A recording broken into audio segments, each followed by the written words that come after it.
Welcome to Mr. Biz Radio, biz talk for biz owners. If you're ready to stop faking the funk and take your business onward and upward, this show is for you. And now, here's Mr. Biz, Ken Wentworth. All right, welcome back to another episode of Mr. Biz Radio with me, Mr. Biz, Ken Wentworth. And this week we are going to talk about, in 8 years now, I think I know we've had one other person on that's from this industry that, and it was a pretty interesting show, but I'm really looking forward to this one. Some different angles on some different things. Really looking forward to talking with none other than Air Force Amy. She's a living legend in the world of sex. She left home at the age of 13 and hitchhiked around the country until she was old enough to join the U.S. Air Force. She became a highly decorated, honorably discharged veteran and immediately embarked on her lifelong career now as one of the most famous courtesans in the history of mankind.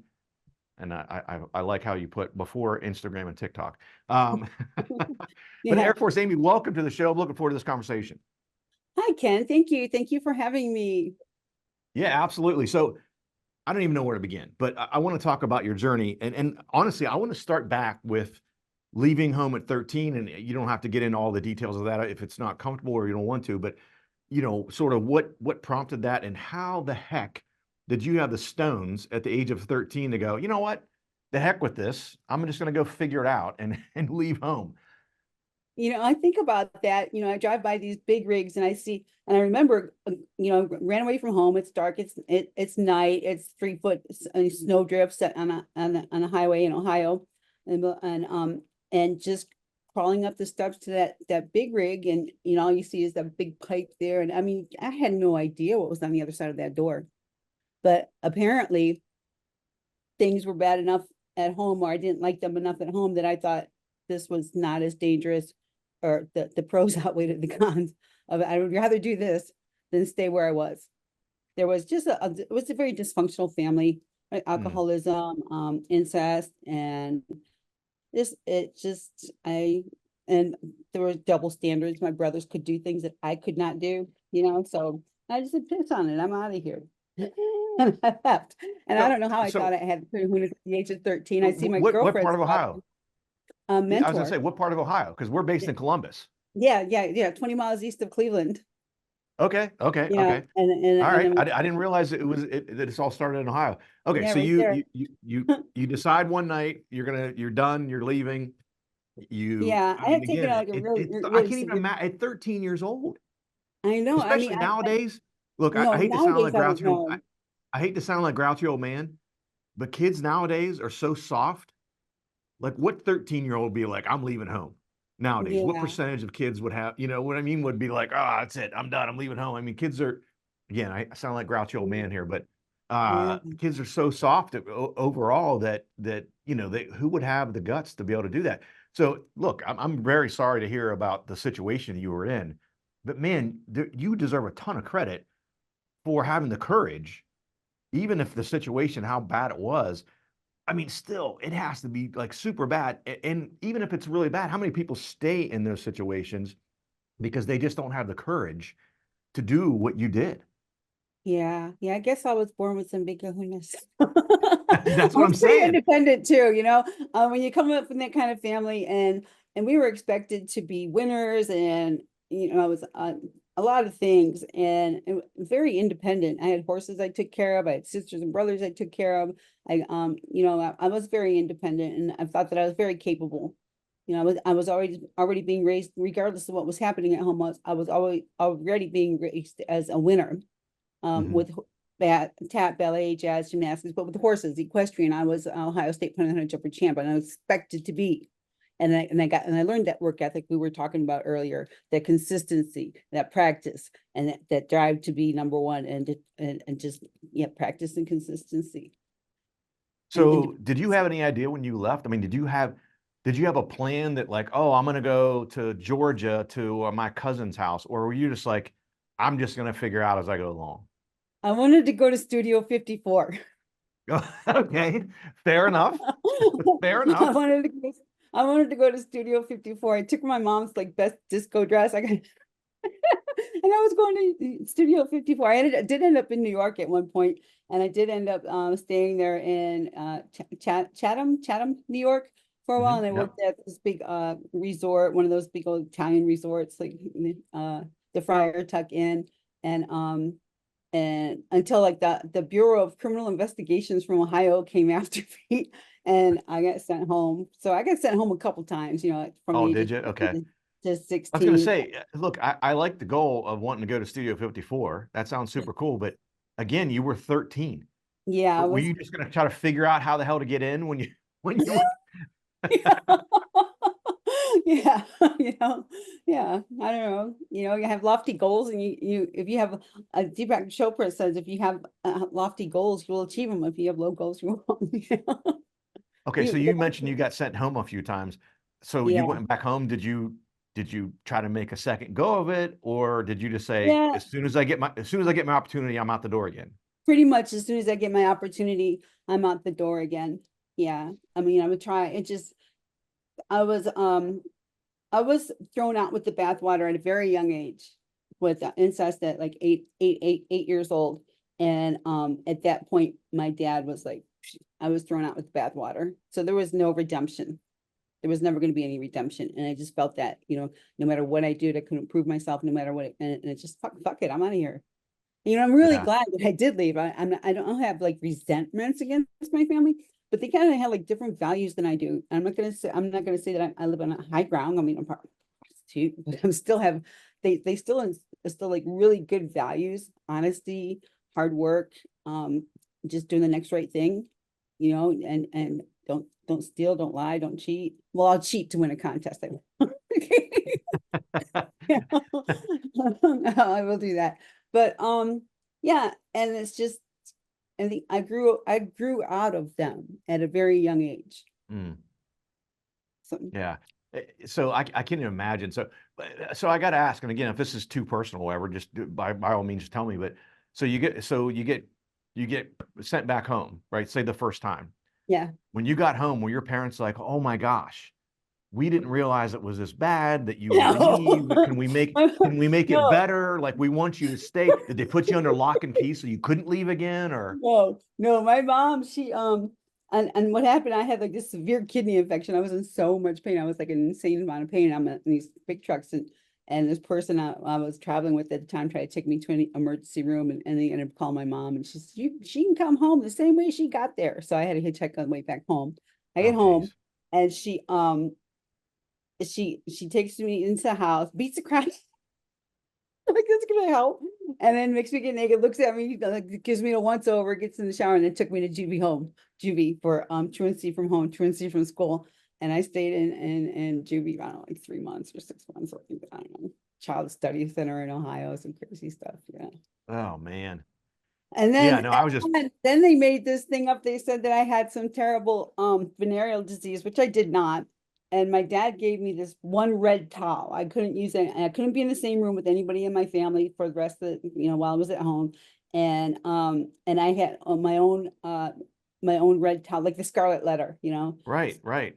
Yeah, so it was Oh my like gosh. crazy, but I mean, people did that crazy, stupid stuff back then, alcoholics, and I mean, it's not like how you raise kids now. They try to put some real mental torture on me. But Yeah, yeah, but you know what? It didn't stick. yeah. You know, Yeah, we've got to hit a break here, guys. You can find out more at airforceamy.com. We'll put that in the show notes as well. She has an OnlyFans, Air Force Amy, Instagram, Twitter, TikTok, and YouTube as well. Come back after the break. We'll continue talking with Air Force Amy about her amazing life and the things she's done. We've only gotten a little bit into this, so I I'm looking know. forward to the rest of our So conversation. we only have 2 more segments. Sorry. If you would like to reach hundreds of thousands of business owners every week, Mr. Biz Radio can help. Our show airs globally 7 days a week for more than 25 hours across several internet radio stations, plus 20 plus podcast platforms. Also, video exposure on the new exclusive Mr. Biz Network streaming channel, which gets blasted to 100 plus streaming platforms, and the Mr. Biz YouTube channel, and our 350,000 social media followers multiple times every week. Join Mr. Biz Nation as an advertiser by emailing us at info@mrbizsolutions.com. Attention, Mr. Biz Nation. We have an exclusive offer just for you. Get lifetime access to scarcity countdown timers and logic links for only $69. Yes, you heard it right. Only $69. These tools will add urgency to your email campaigns and website pages, helping you increase conversions, sales, and capture more leads. Don't miss this incredible opportunity. Visit getpulsetools.com now and take your business to new heights. Got a question for Mr. Biz you want answered on air? Email it to info@mrbizsolutions.com. Now, once again, here's Mr. Biz. Welcome back to the show again. Talking this week with Air Force Amy. Gosh, where do we even start? Get back into this. So, I want to pick the. I'm absolutely fascinated by this. So, I want to pick back up. So, I have to ask, and again, if this is too personal, just by all means say. But so you mentioned the red towel and you know how the incest and kind of got you kind of castigated somewhat. So was your family a very religious family, and that's why they were just like, they didn't want any part of that, or? Yeah, believe it or not, they were very Catholic, went to private parochial schools. My mother was Russian Orthodox. My dad was a CYO football coach. And yeah, and very, Okay. very, very holy. I think that she was molested as a kid. I think her mother was a prostitute and she was molested as a kid, and she just came out, she had immaculately conceived all 5 of us kids, right? Yeah, very, very, very, very, very conservative. Very, very, very conservative. But Yeah. and it's understandable if you saw me like running wild, and which I did. I started to run wild, and so. Yeah. But so I joined the military though. After on the road for several years, I joined the military, and that. So wait, hold on a second. So you can't just brush over that. That's pretty cool. What caused you to, you're living this sort of vagabond life, you're hitchhiking around. What made you say, I want to go in the service? That was easy. So I'm hitchhiking around, and I got picked up by one driver, and he said, "You're way too pretty." I was working the truck stops at the time, right? To have a little bit of money in my pocket. That was frightening. Let me tell you, that was the most frightening thing you could ever do in your life, and totally, totally frightening. And this guy picks me up. He says, "You're too pretty to be working at the truck stop. I'm going to take you home to my boss." His boss happened to be the owner of a Mayflower franchise. Okay. And so and he was a heavy drinker, and I was drinking with him, and he had said that he was divorced and he refused to pay child support, so he's going to go to jail instead of pay child support. And he says, "You got to go do so. I'm just going to go to jail, so you need to figure something out. Go live with your grandmother or join the military." So I went to join the military. He was a Vietnam veteran, and in the Marines. So I went to join the Marines. They wouldn't take me because I had a GED, because I had gotten GED when I was staying with him. And the Air Force did. I tested really, really high. They wanted me to be a crew chief, but I didn't want to get my hands dirty. So I opted to be law enforcement, of which I was able to choose volunteer to be an Air Base ground defense instructor, which meant I took 44 men out in the field for 2 weeks at a time and taught them how to defend a runway in jungle conditions. Interesting. Super cool. Super cool. So my the installation of being number one and being a winner carried over into the military, and I got every award: Woman of the Year, Woman of the Year, FP of the Year. I got all these awards, promoted twice below the zone. So I did really, really, really well in the military. It was great. So how was that? So, by the way, thank you for your service, first of all. Second of all, you hear all these stories about how disciplined, things are in the military. So I can't even imagine the contrast in your life at this point. So you're kind of from 13 until roughly 18 or so, probably doing your own thing, doing whatever the hell you want, whenever the hell you want. No one tells you what to do for the most part, right? You're just kind of doing your own thing. And then all of a sudden you go to the military and it's like, no, you're ours. You're going to do what the heck we say, when we say, how we say. How did you even adjust all that? I kind of work. I know how to work red tape really well, and I know all the angles, and I'm really good at working the system, and it just made it work for me. And they saw right away that I was a leader. I mean, here I am, running around truck stops and fearing for my life for 6 years. But so I had the day that I went to the MEP station, I had bought like all these pastel clothes to wear and like look really prissy. And this TI comes rounding around the corner, she goes right into my face. This must be her, Miss Priss of the group. And I'm like, I'm thinking to myself, yeah, lady, I was in a truck stop last night running to kill Yeah, myself. you have no idea. All right. So they made me squad leader and leader, they just saw that I had these leadership, and which I do. I have really good leadership qualities. Well, I think, I care about people. yeah, and I think too, you almost couldn't develop those, right? It was almost like you had no option, right? You have to be a leader, at least of yourself. And I think learning how to be a leader of yourself is the first step into being a good leader of people, because if you can't lead yourself, you can't lead others, right? And Right. so you had no choice. Talk about school of hard knocks times 100, right? Yeah. Yeah, you learn how to conform. I mean, you're on the road with this driver, that driver, this truck driver, that truck driver. You just learn how to conform to what the norm is at that time, and then it can size up a situation instantly. So I had those qualities going for me. Plus, I kind of have a little bit of a brain and common sense. I just have good common sense, street sense. Yeah. So you get out of the Air Force, and where do you go from there? How do you get into the sex industry? Okay, so we have 2 minutes. Yeah, we can talk about this in the next segment too. But yeah, we're on Highway 80, and in the trucks, and we're on Highway 80, and we're going past the Mustang Ranch, and the girls were catcalling on the CB, and then the driver had told me, "Oh yeah, that's a palace of girls, the working girls, and they're all beautiful." And I'm like, indoors. yeah, not a truck stop. Yeah, all right, sign me up. But I wasn't old enough, and so when I got out of the military, I had 2 choices. I could work for I could be a cop, or I could be a prison guard. Pretty much 2 things and I would have to carry a gun for a living.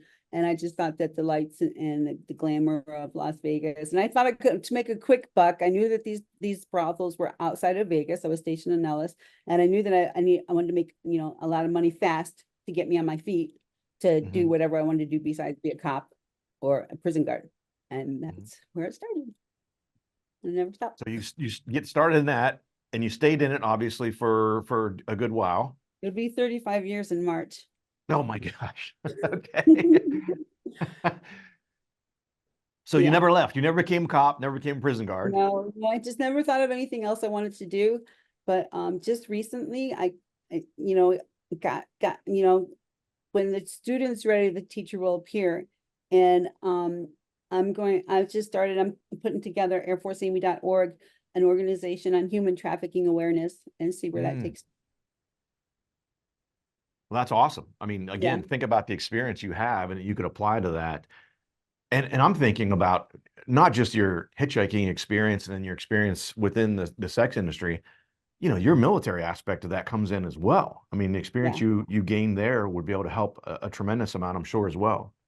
And plus all the counseling and mental and emotional health I've had, all the help I've had. I know how to, I know what works and can help others, and I can advocate for recovery, rescue recovery.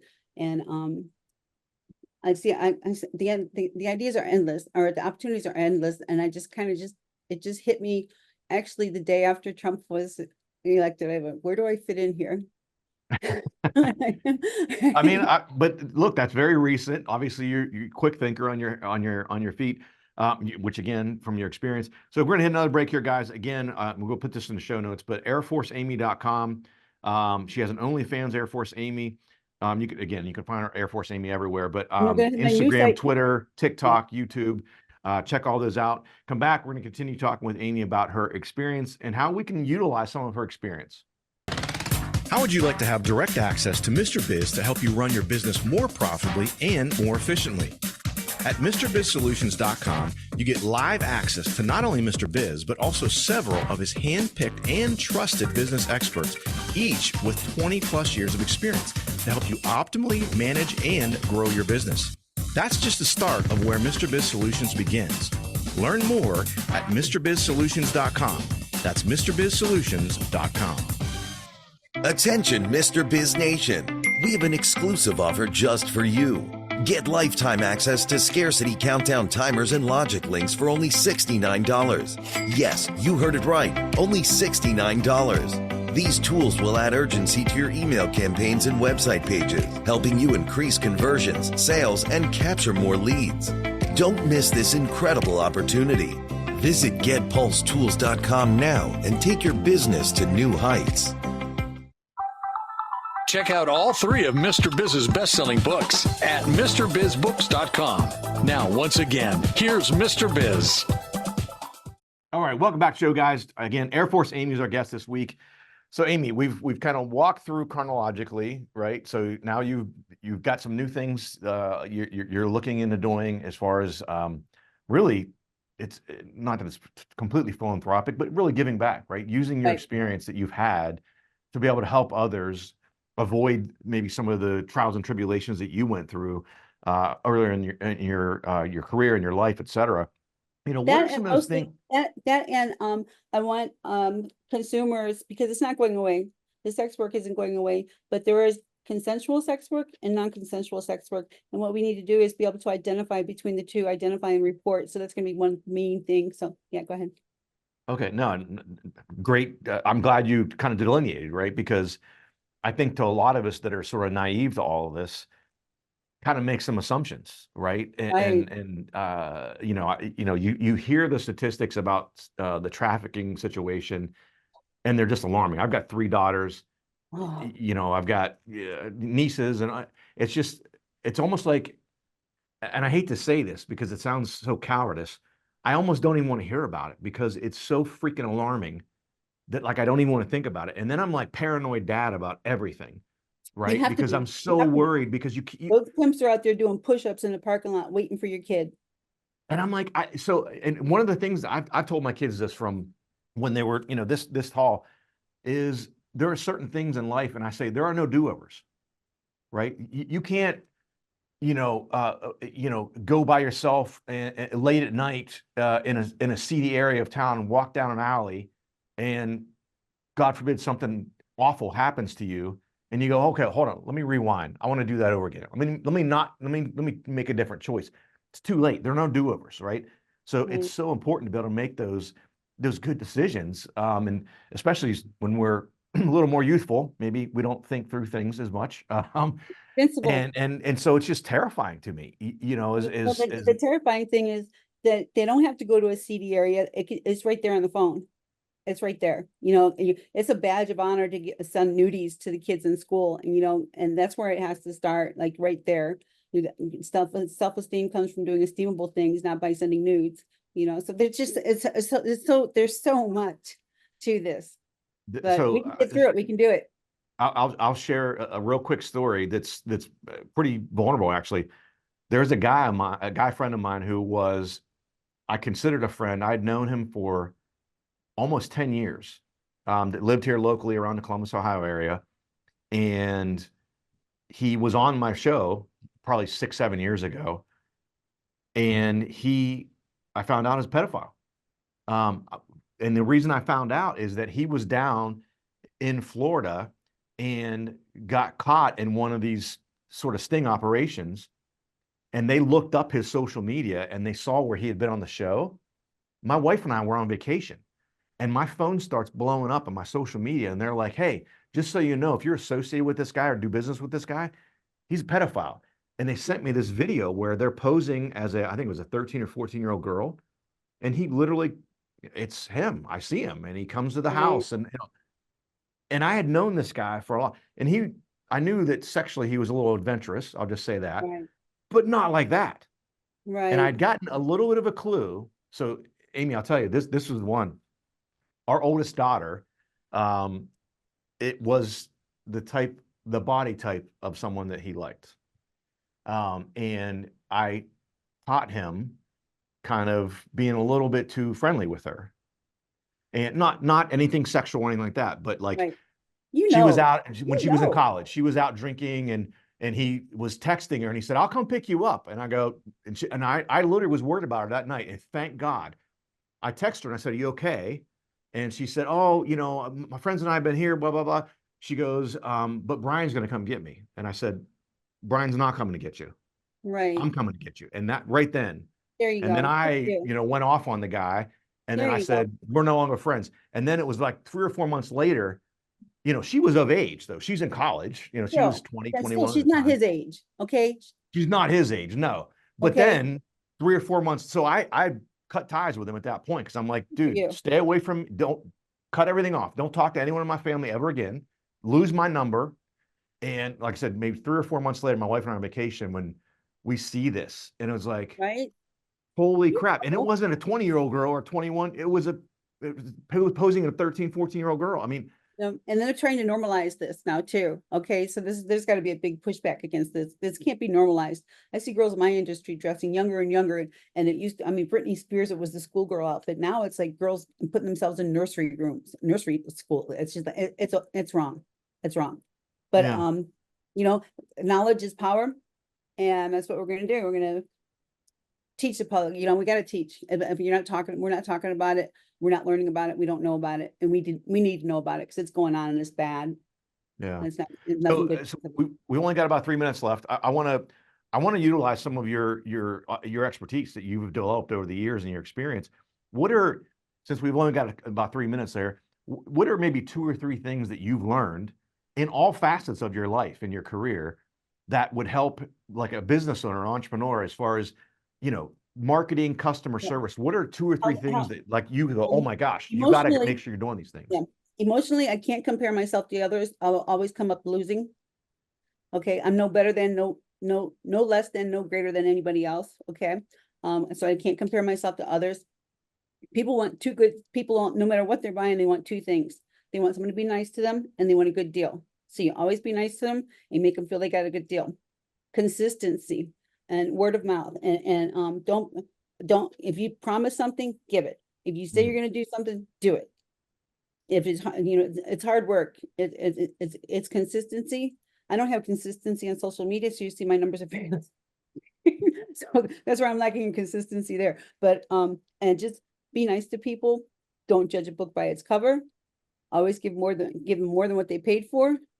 Follow up, whether it's a lead, and after the sale, before the sale, follow up. It's a lot of work nowadays because there's so many ways to get to stay in touch with people with texting and email and social media.